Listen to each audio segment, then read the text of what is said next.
Hello, everyone, and welcome to the Career Advice Series webinar, Keeping Up with LinkedIn. The Career Advice Series is brought to you by the ABA Legal Career Central, a career center that offers both career development resources and a job board for law students, lawyers, and other legal professionals across all disciplines and career stages. Today's speaker is Katie White. Katie is principal of KT White Law Careers and Director of Employer Outreach at George Washington University Law School. Before joining GW Law and starting her own business, she worked at several major law firms in attorney recruiting and professional development. She's an experienced legal career advisor for both attorneys and law students on all facets of job search and career planning. Thank you for joining us today, Katie. I'll turn it over to you.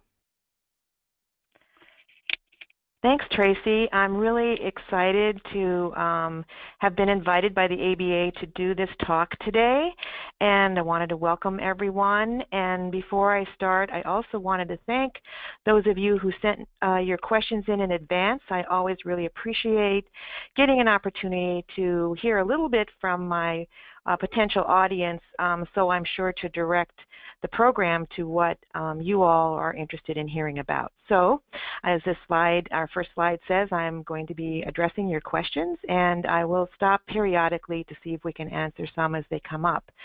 So, we're going to talk about why use LinkedIn. Is it effective?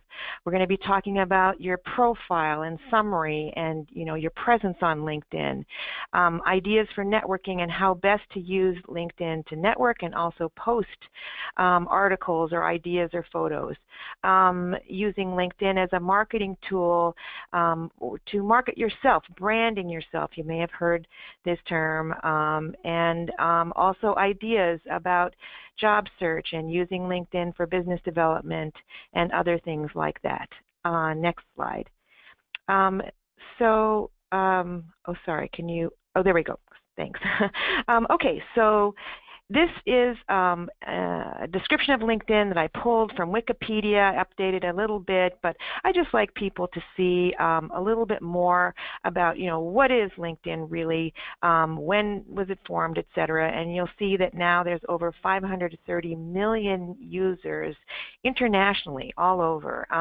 And when LinkedIn was created in co-founder Reid Hoffman's living room in 2002, no one knew that it was going to, become such a great tool and so many people would be invested in using it. The mission of LinkedIn is to connect the world's professionals, and that is really what it does. So it's different than other social networking tools. LinkedIn has incorporated some, tools that you can use now, some, posting things, etc. But it's still meant to be totally professional, and this is a place, not like Facebook, but where you really are doing business. Next slide. So why use LinkedIn? What is the overall purpose? So we've talked a minute about that. Also, I get this question all the time. Should I upgrade to Premier? What are the difference between the different accounts? So as you may know, anyone can use LinkedIn now and there's no charge at all. If you do decide to upgrade, and I have a Premier account because I use it so heavily, what you get with that is, first of all, unlimited search capabilities. So if you're on there once in a while and just looking up colleagues or trying to do a little business, it's probably fine for you, but like me, I'm on there every day trying to connect people, etc. So that was important to me, the unlimited search. And then the other thing that you get is when you sign up for LinkedIn, you have to include, your email address as part of the subscription, and not all the contacts, but most of them have that email link. If you are a Premier member, then you can access that. So that's really helpful. Next slide. So I'd like to show this slide. It's very interesting. There was a report, and it was done a while ago in 2014, but I just think, some of the content is still pertinent, of course, today. And it's a report by the ALM Legal Intelligence and Zeughauser Group. And at any rate, they polled legal counsel, in-house counsel, to see how did they use LinkedIn. And as you can see, a large group of them, 60%, said they use it to connect with business and industry leaders. So then the next biggest group is connect with their in-house colleagues, people that they have hired, to do their legal work. The next category, connect with outside counsel with whom I work. And then as a platform to receive news and information. And my guess is this category has gone up over the years because there is more and more very valuable content, which we will be getting to, posted on LinkedIn. Many people are using it, and again, I'm sure it's even more today, to stay abreast of job opportunities. There's a whole jobs site on LinkedIn, and then to connect with outside counsel with whom they do not work. So that's great news to any of you who are trying to get hired by these companies. And then very few use it to share their own news and information. But again, I would say that that number is growing. Next slide. So in my view, all attorneys can benefit from using LinkedIn, not merely in-house counsel. You, again, could use it to connect with those in your industry, connect with colleagues that you already know. So for example, you worked with someone 10 years ago and you're just wondering, hey, what's so-and-so doing now? Most people will go to LinkedIn to update their information so that it's current. And so that's just a great way to keep in touch with people who you maybe haven't talked to in a long time. And now oh, they've moved here or moved there, and then you can connect. Obviously, it's a great way to connect with the people that you meet. So when you go to a networking event or you teach a class or whatever it is, going home and reaching out and saying, hey, let's connect, it's a really great way to keep track of your contacts and hopefully connect with them in the future should a networking reason arise. Platform to receive news and information. So companies and maybe businesses and all kinds of people now have pages on LinkedIn as well. And let's say you, for some reason, want to do business or maybe eventually be hired by the Coca-Cola Corporation. You can look up LinkedIn, on LinkedIn, Coca-Cola, and you can follow their page. And then you can receive information and updates and learn more about them. And also, when you go to their page, it'll show all the people that you are connected to who work at Coca-Cola. So there's a lot of very cool ways to get information from LinkedIn. Staying abreast of job opportunities. What I like about the jobs pages on LinkedIn is that they will sometimes, not always, but sometimes include the person who posted the job. And of course that can be super helpful because you could maybe email that person and say, I'm very excited to see this job opening. Can you tell me more about it or whatever? So it's just kind of an invitation to maybe do some networking. And then finally, as we've said, to share news, and we will get into posting and that kind of thing next. So now let's talk about creating an effective profile. And these are the questions that people had about this kind of thing. And actually we did have a question from one viewer who asks, how can you write an effective summary without making it appear to your employer that you're interested in leaving? That's a really good question, and I think what you can do, and we'll get to the summary details in a minute, is your summary should also always highlight your strengths, your skills. What are you working on, primarily in your practice? And so that's something that your current employer should not object to because it's what you're doing there. And then if you want to give a nod to something that you hope to be doing, that's a little more tricky. But using those keywords about that other interest could be maybe further down in your summary, but yes, it is something you should keep in mind when you're creating a summary. So back to the original questions, yes, you should include a bio or what LinkedIn calls a summary on your page. It can be just a couple of lines. We're going to show you some examples, but it just tells a little bit more about you. And again, if somebody's searching through LinkedIn to find an intellectual property lawyer, for example, it'd be good to have that in that summary page. How detailed should your profile be? We're going to get into that, but I think you should be thinking through, making clear and concise choices about how to write about things. You don't want it to be pages and pages long. We talked about skills. We are going to talk towards the end of the program about privacy and the tools, the LinkedIn tools where you can control what people see. So we're going to get to the question about updating without people seeing what you're doing. And then also we'll be talking about, descriptions for so search firms can find you as they have openings. Next slide. So these are the components of the LinkedIn profile. There's a photo, there's something called a heading, then as we said, the summary, experience, which is descriptions of your jobs, your education, and your interests. So some of this can mirror your resume, but I would argue that you don't just duplicate your resume, and you don't want the experience section or the job descriptions to be as detailed as the resume is. Next slide. So I like to use this example so that you can see a real-life profile. This is my friend Andreas Baltatsis. And first of all, let's talk about his photo.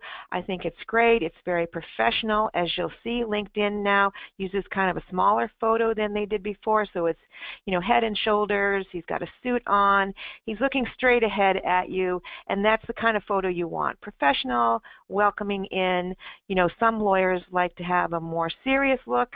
Whatever, that's fine. Whatever you, and not smiling, it's whatever you think is best for your practice. But I think this is a great example. Then what Andreas has done is he's utilized this new feature of LinkedIn, which is the background page. I think, wait a minute, it's called, anyway, you can get on it by clicking Edit Background. And that's where you see Kramer Amato in the background. So you can have a picture there. You can have the logo from your company or whatever. It's just a visual to draw you into the page. Now, the next part of the, back to the other slide. The next part of the profile is the heading. And so after Andreas's name, here's where you see it's like his elevator speech, or how he wants to, people to find him. He's intellectual property attorney, strategist, and advisor. So he's telling you what he does, what he wants people to know him for. And he's also a principal or a partner at Kramer Amato. But when you go further into his profile, you'll see this. But what he wants to hit you right away is this is an intellectual property attorney. So if you're looking for someone in his area, he's going to pop up. And then finally, under where it says View and Sales Navigator, you'll see the first couple lines of his summary. And again, I think he's made some good choices where it's good, strong description of what he does, and it's going to lead you. Then you click further and you can see more of his summary. But I think he's done a really good job with his profile. Next slide. So here's my profile, just to show you another example, and I've just chosen some art, whatever, artist rendering for my background. My logo is stairs, you're climbing the steps to success.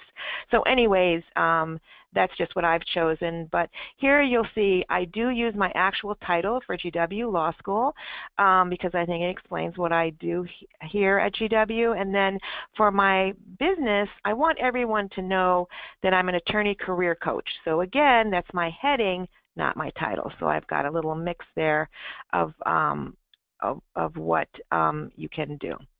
Okay, next slide. So let's get into a little more detail now about preparing a successful summary. And I think the first step, and this is so instructive, is to just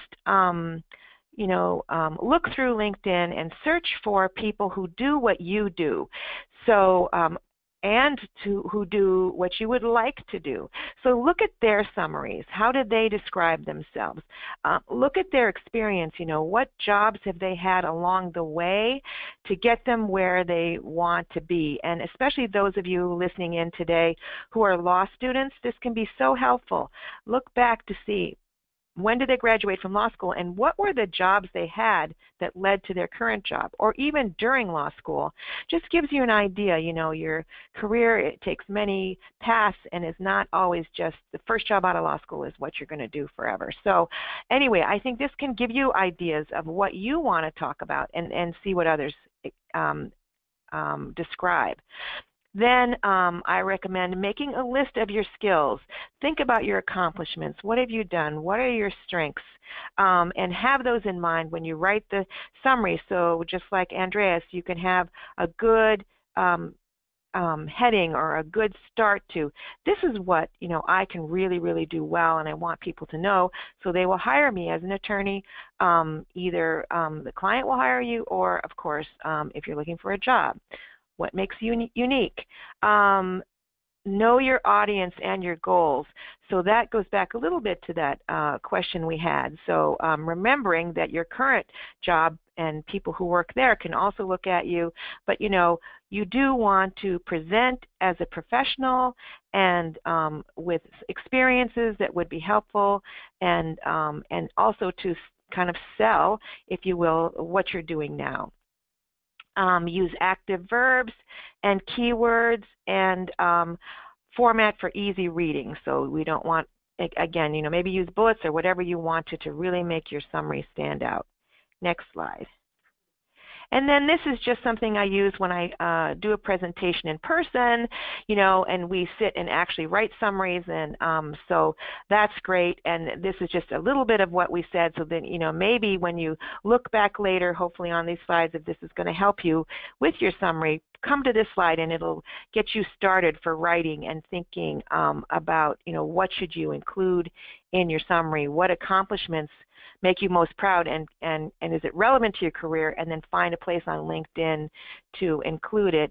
And then another thing, and I think this is a great exercise, is to boil down your job function into a one-line description.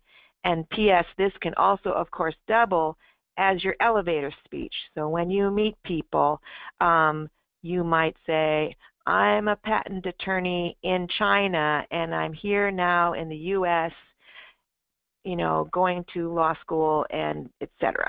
So, whatever it is, the strongest thing about you and your situation, you're going to start. Someone has asked, should the summary be in first person or third person? That's a personal choice. I've seen people, switching, gears, and it used to always be only one way. So that's really, there's no answer for that.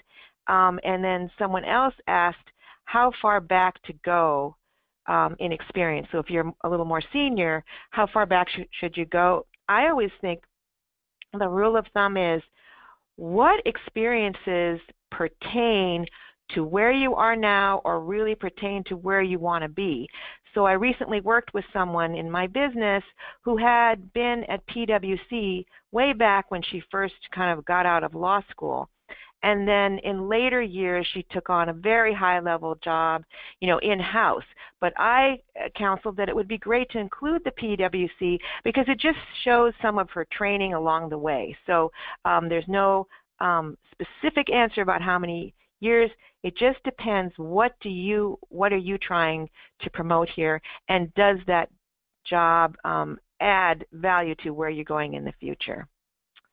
Okay, next slide, please. We're going to show now some summary examples to give you a little bit clearer idea about what I'm talking about. So this particular person is an executive, so it's an in-house counsel, and this person really wants people to understand that they are, work in the complex transactions, commercial transactions area. So first of all, you'll see I've highlighted these things, which would be the key words, okay?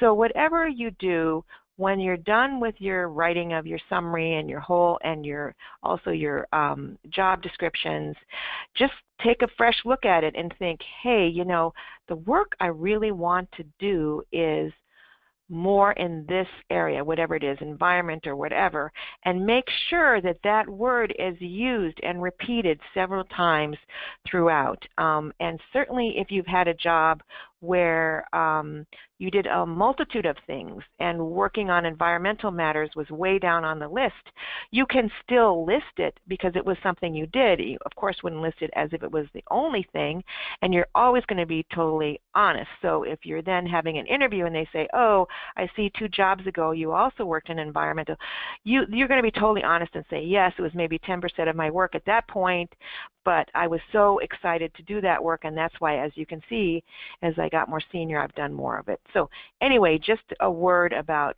the use of keywords and and how to fit them in. The other thing I'd just like to say about this person's summary is I really like how she's got her, first sentence, which is just a general description of what she does, and then she breaks it out for you, and the second paragraph talks about her sector and industry experience, so she'll really get into a little more specifics. And again, if you're looking at this person, you can understand and see, oh, she's done work in aerospace, good, or whatever. So anyways, next slide, please. On the next slide, you'll now see an example of an attorney, and this is a fellow at a law firm, and so he's talking about his practice in civil law and, of course, the kinds of matters he handles. So again, throughout his profile, this will be repeated, so somebody looking for an attorney who does medical malpractice will find him, and that's his goal there. But the other thing I like about Seth here is that he also talks about his accomplishments. So he tells, he's on the National Trial Lawyers Association's Executive Committee and other accomplishments, explained in a very nice way, and it also, of course, underscores his prominence in the community and excellence, in what he does. And then the other point I like to make and why I like to show this summary is the second bullet, where he takes the time now to talk about community service and what he's passionate about when he's not involved in practicing law. And this is just a nice thing to add. Again, it's super professional. We're not getting into anything that, again, would be Facebook-like, but, it just shows he gives back to the community. And if you were wanting to connect with him and you were really involved in education reform, this would be something that would be great to know. Okay, let's stop a minute. I'm going to just look and see if there's another question.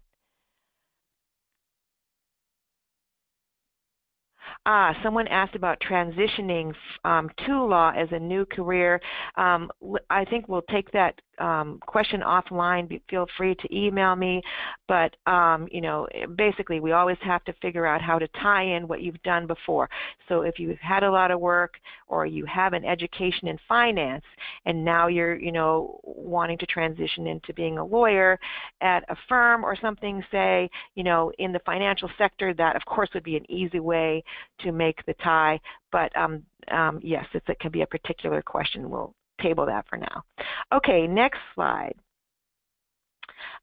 Tips on experience. So again, the experience section is where now, just like in your resume, you list your job title and organization.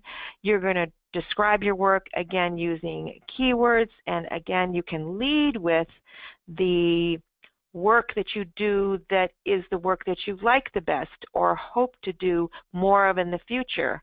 So that could be the first bullet or the first part of a bullet. And then I would include at least 2 bullets for each job, but again, not necessary to go on too long, and then be sure to note your accomplishments. Next slide. Okay, and here's an example of experience and also the use of keywords. So this young woman, started out as an editor, but in the thread that kind of connects everything that she's done is that she's always worked on Dodd-Frank matters, and she's now landed in a great new job that's not listed there and also in that area. So it's just, she was very conscious of making sure to add that, and it happened to be what she worked on. So that's just an example of experience. Next slide. At the bottom of the LinkedIn profile is a section called Interests, and it used to be called Groups, so I think there are other things there which, as I mentioned at the beginning when I was talking about Coca-Cola, you can follow companies and follow people, and so that would also be listed there, and you'll see that I'm in these groups that are posted, but also I'm following some of these other groups. So these are mine, and there are more, but there is a way on LinkedIn, and we're going to get to the searching in just a minute, where you can search groups, and when you search groups, you'll be invited to put in a term. And so again, to follow on the prior example, if you were going to use finance, you would put, financial attorney, and now all the groups that have to do with financial attorney or finance are going to come up, and you can ask to join them. And once you join a group, there's different options, but you can then essentially blog with the members of the group. Sometimes they post jobs, etc. And sometimes you can just learn more and keep up with your industry this way. So it's a really good idea to do that. Let me just take another quick look at the questions. Okay, we'll table that next one as well to later. Next slide. Okay, so now we're moving on to networking, which of course is the purpose of LinkedIn, and how to post articles, photos, etc. What are some appropriate ways to reach out to contacts, and how best to use the alumni search function. So I'm going to be going into all of that. Let me just say a minute, stop a minute and talk about the appropriate ways to reach out to contacts. In my view, once you find a contact that you think, okay, this person could be helpful to me, what I like to do is then do a little more research on the person and find out their email, maybe at their law firm or maybe in government or whatever, and then email them, at their workplace. I think it's much more effective to email there. Not everybody uses LinkedIn all the time, and of course you can send InMail, which is their way of communicating through LinkedIn, and if it's somebody who's super active, that's totally great. But if you really, I think it's fine to email somebody in their workplace, and then they can respond accordingly. So I think that's the appropriate way to reach out. It depends on what and what stage of your career. When I'm counseling law school students, I suggest that when you reach out to somebody and saying, instead of saying, I'm interested in your law firm, are you hiring? I would recommend saying, I'm very impressed with the work you've done at your firm. I'd like to learn more. And would you be willing to connect with me for career advice? That way it opens the door to a real conversation instead of just a yes or no answer.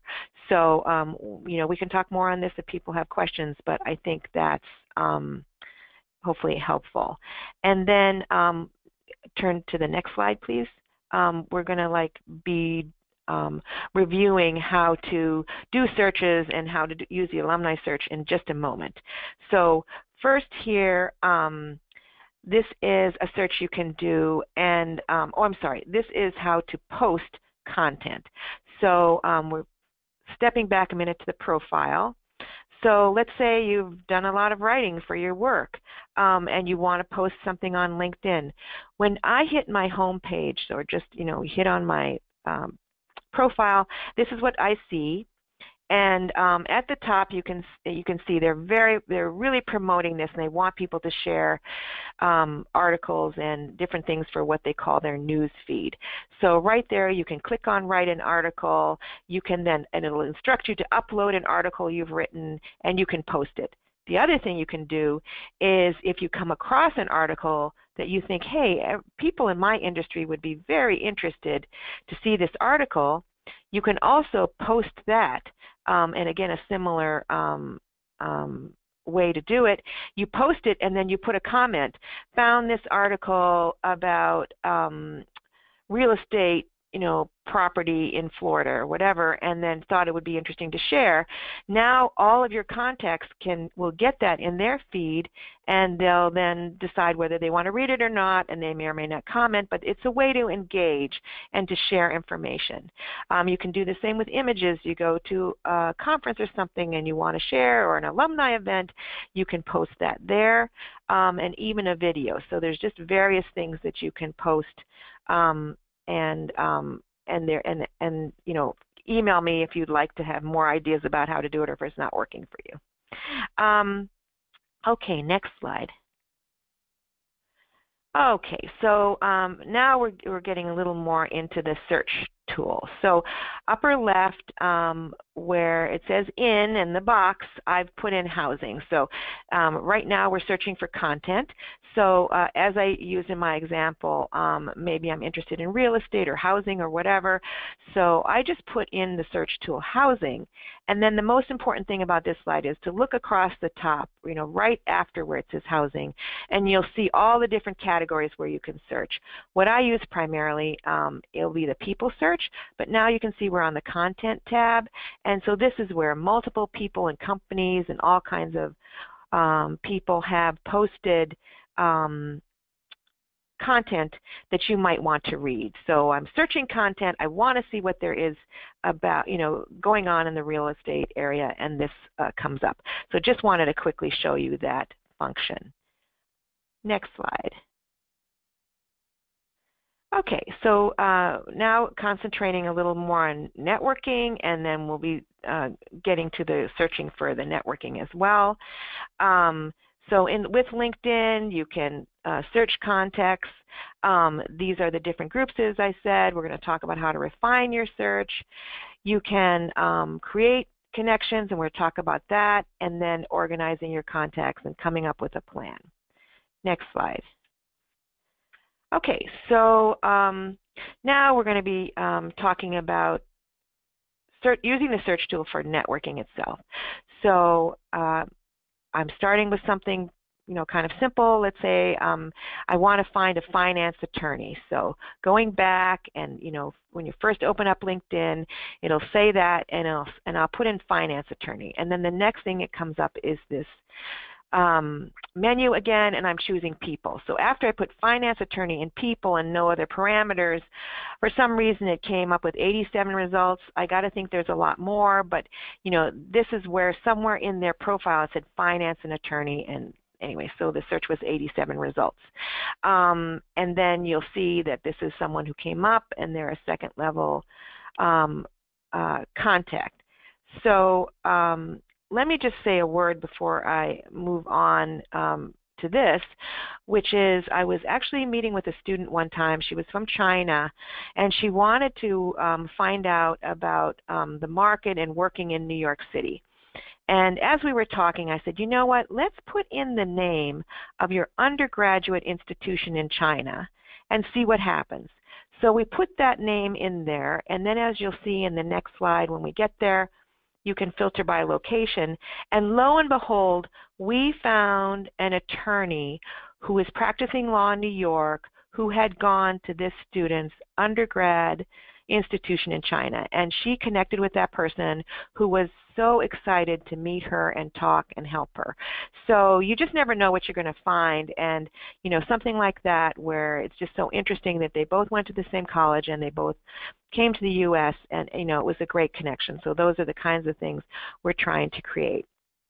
Next slide. We'll show you a little more. So going back to our example, what comes up after you then enter the finance attorney and everything is on the far right you're going to get this great pull down. And from this, you can do a further search. So I clicked First Connections. I only want people who I was connected to for this search. I can also click Location if I want to. I didn't, but that's way you could sort by your city.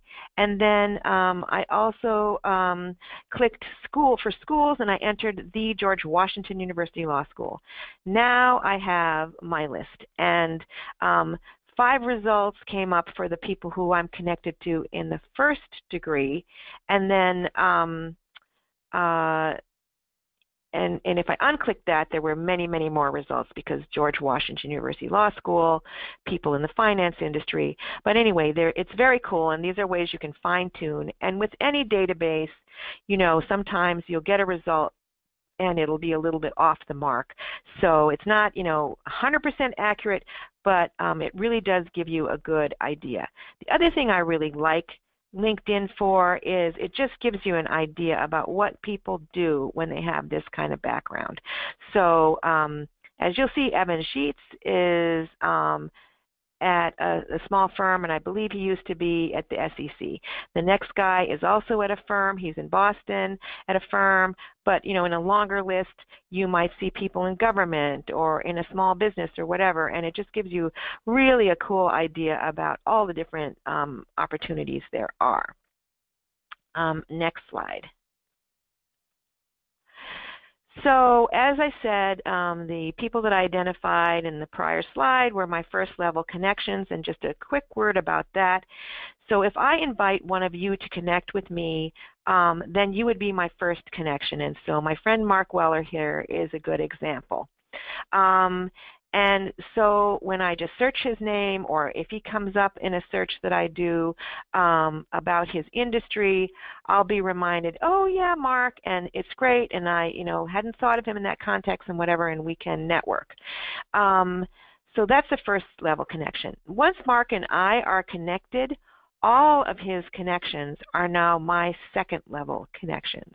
So that is super helpful, because if I do a search and a second level connection comes up, that's somebody I don't know personally, I can now reach out to Mark and say, you know, dear Mark, either by email or phone or however you want to, you know, I'd really like to meet Joe Schmo, and I see that Joe and I are both connected to you. Would you please introduce us? So that's just a wonderful thing that and a use for LinkedIn.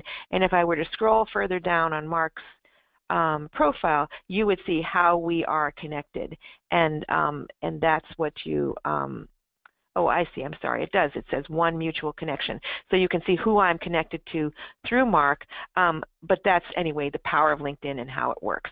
Then there are also third level connections, which are a little bit more tenuous, because a third level connection is a connection of Mark's second level connection.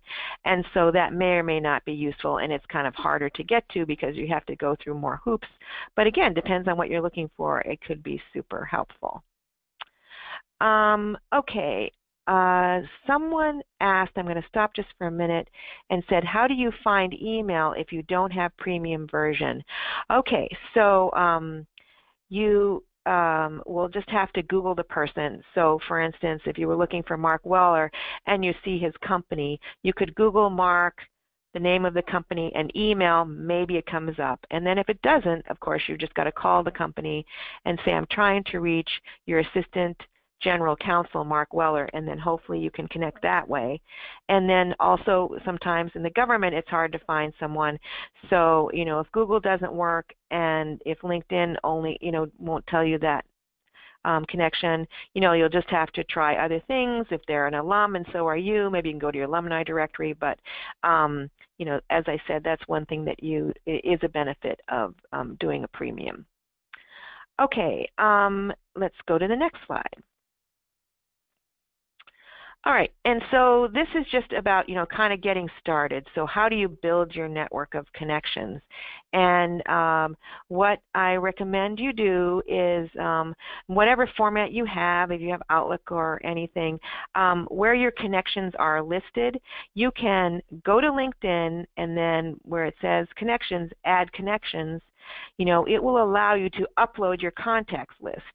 And there is a way to to say, I only want to add these people, and you check those boxes. So unless you want to have your entire list of contacts get an invitation to LinkedIn, I advise taking that step. So that's great. You'll have your contacts listed. You can then think through, I don't know if they're on my contacts, but I want to include all my colleagues at work or whatever. So your colleagues at work, your past employers, your law school, etc., you can also add them, but you don't necessarily need to, because once you have a profile and you've listed that institution, they will automatically be linked in with you. And then the other thing is, when you meet people at networking events, you can invite them to link in. Next slide. So this is a little bit more about connecting with people, as you meet them at networking events, etc. You can just say LinkedIn, and LinkedIn will just send an automatic message that says, I'd like you to link in, or let's link in. But you can personalize those messages, and if you're just doing them one-on-one or following up with somebody that you just met, of course that's a nice touch. So it was so great to meet you last night at the ABA, meeting. I would like to, let's link in, or I'd invite you to link in, something like that. And then they get a little more personalized information, because they'll get an email, and then they click on it, linking in. There's something else. I have to confess, I haven't used this, but if you're a super techie person and you want to, there are many card reading apps out, and if you can click on this link either now or later when you get the final materials for this program, it'll bring you to like a whole list of different apps you can use actually at the event that can read a business card and enter it into your LinkedIn. And it's usually recommended that you connect with people within 24 to 48 hours. Like everything else, it's not really a hard and fast rule, and I've, been very successful in connecting with people at a later date. But of course, the fresher it is, the better, because if you just met them last night, hopefully they will remember you.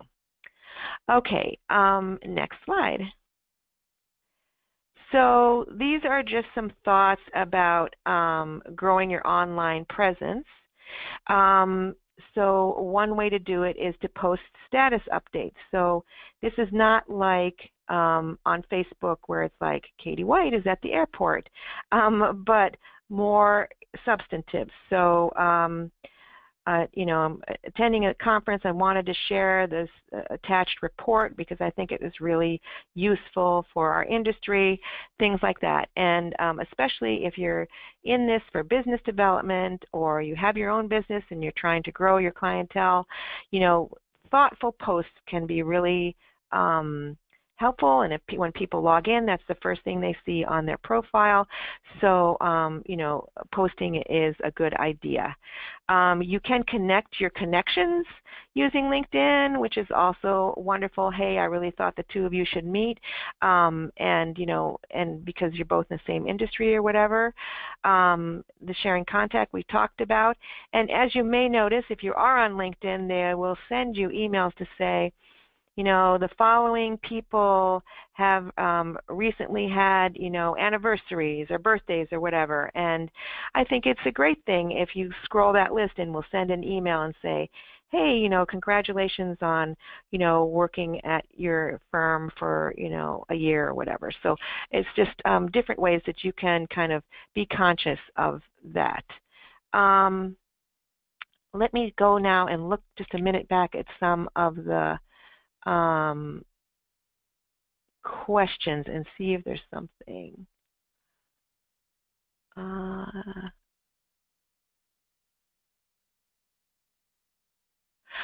Someone asked this. How do you deal with random people adding you on LinkedIn? Actually, nobody can add you. You have to accept. So if somebody sends you an invitation to link in, I would be thoughtful about it and say, hey, is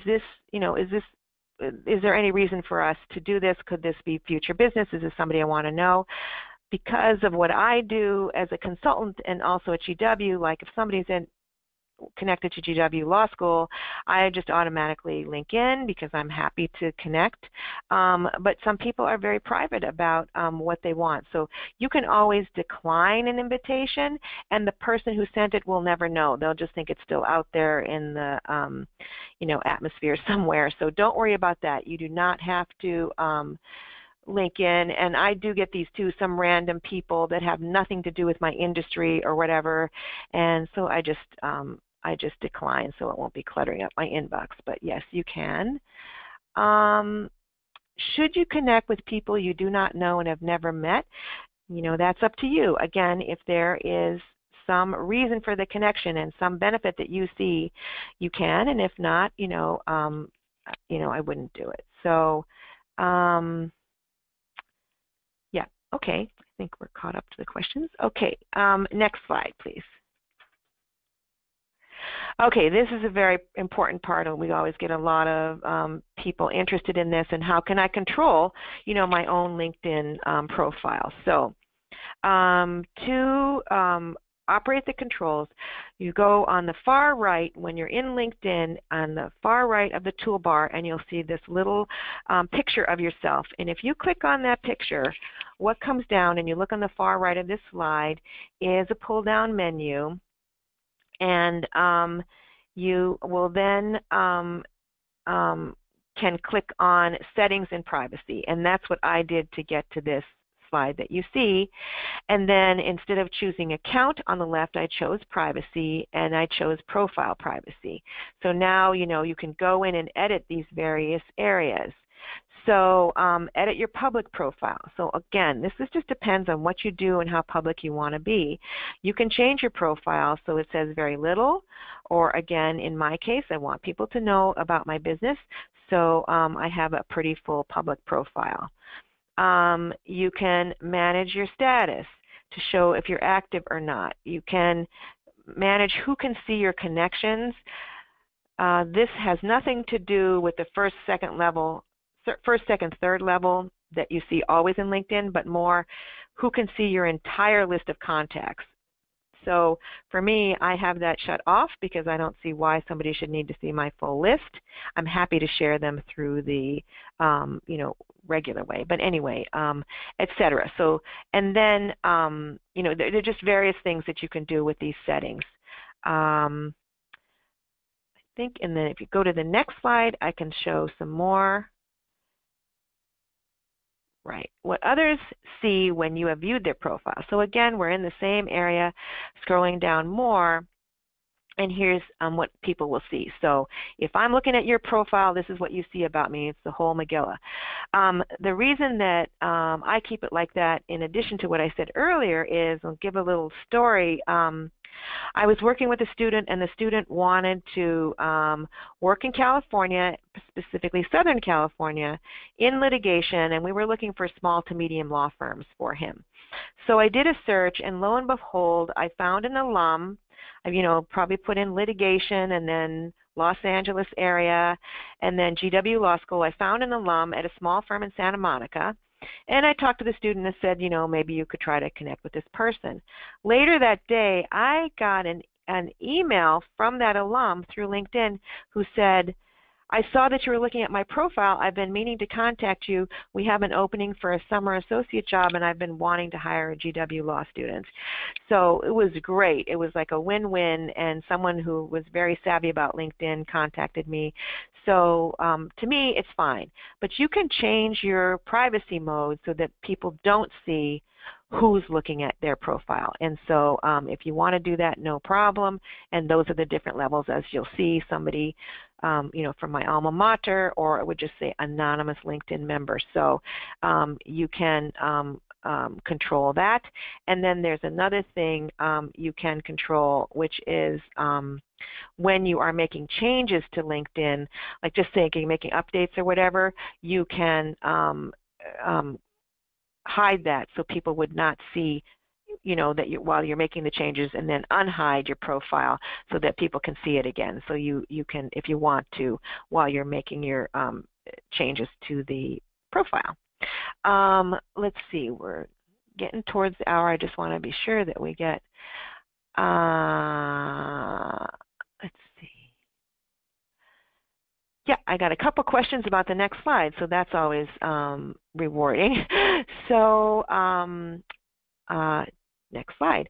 So this next slide is about, actually two slides now, but we're starting here. This is fine. This I just like to throw in there, and again, it just depends. This might be more for a junior person, but I always think it's great to track your outreach. So the main purpose of this whole slide is I contacted this woman, this is when we met, this is when I followed up, then when the next meeting was going to be, but keeping notes about your conversation for yourself, and this is something you have to do in a separate database or a Excel spreadsheet or however you want to, but it is so useful, and when you remember to circle back with the person. So not only like right after I met with Mary Hurry, thanks so much, you were so helpful, but a month or two down the road, then circling back with Mary and saying, Mary, I contacted the 3 people you referred me to. I was able to talk to June and Herb. They were so helpful, and now I'm talking to other people and I got a new job, or I'm still looking or whatever. Mary is going to really appreciate that you took her advice and you moved on, and it also gives you another touch point, so maybe Mary will help you in the future. So I just always like to mention that. So now let's move to the jobs page, and several of you, sorry, next slide. Yeah. Several of you have been asking about this question, and it's been posted on, etc., for job seeking. So there is a way now to click and let recruiters know you're open to opportunities. So again, we're in the settings area, we're in privacy, and we went down to job seeking, as you'll see. So if you want people to know you're searching, the recruiters, you can click on that setting. However, there have been some articles and some back and forth lately that if your employer also has their recruiters trolling LinkedIn for potential applicants, they may come across your profile and see that you're seeking. So I would just caution you to take maybe a minute, Google this, and see what the latest is. I know that LinkedIn is aware of it. I do not know if they have come up with a way of fixing it. So if you really want to be more cautious, I wouldn't maybe put that enable that option, but by using keywords and keeping your profile up to date and maybe posting, hopefully you'll still become, you'll still be picked up by recruiters, because this is not the only way that they find people. They have very elaborate search tools, as many of you I'm sure know, and can use LinkedIn to find people in industries and things that they are looking for. So several of you have asked about that, and I think that, just take care, especially if you don't want people to know that you're looking. Okay, let's now look at the last page, and then we'll see if we have more questions, which deals with social media ethics guidelines. And I just like to mention this, really each of you should check your own local bar rules to see what you can and cannot, if it addresses social media, and what can and cannot be said because you're attorneys on LinkedIn. There used to be a category for specialties, and I think in a lot of jurisdictions you weren't supposed to hold yourself out to be an expert or a specialist. So at any rate, I've just provided here a link to the New York State Bar Association rules that recently came out in May, just because it's kind of informative on this area. I would not be afraid of using LinkedIn. You can list your skills, etc., but it's probably prudent to just see if there's something that your bar association says that you should look out for. Okay, let me just see if we have any other questions. We didn't get to. Someone said, can you review again if it's worth it to pay for an upgrade? And again, this just depends on, maybe you're doing a job search. Maybe you want the upgrade for the next couple of months and then, stop payment or, decide not to. And it's just up to you for how much you're going to use it. Yeah, I think this is good. It's just been such a pleasure to talk to all of you today. I really hope that you'll email me. You have all my information, and I'd be so happy to correspond with you about your specific questions. Looking at summaries and helping people write profiles is something I'm also happy to do. And so thanks so much. I'm going to turn it back over now to Tracy. Yeah, thank you, Katie, for sharing, such great tips for updating our profiles on LinkedIn, to better help us network and search for jobs. And thank you all for attending today's webinar. Attendees, be sure to check out our website for free career-related articles and webinars. There's a bunch of recordings on the website right now. And on your screen, you'll see our next webinar that's coming up in the Career Advice Series. You can also search for jobs at ambar.org/jobs and connect with us on a number of social media channels. And you can learn more about our board on our About page. Before leaving, though, please be sure to check out our short survey. Thank you again and have a great day.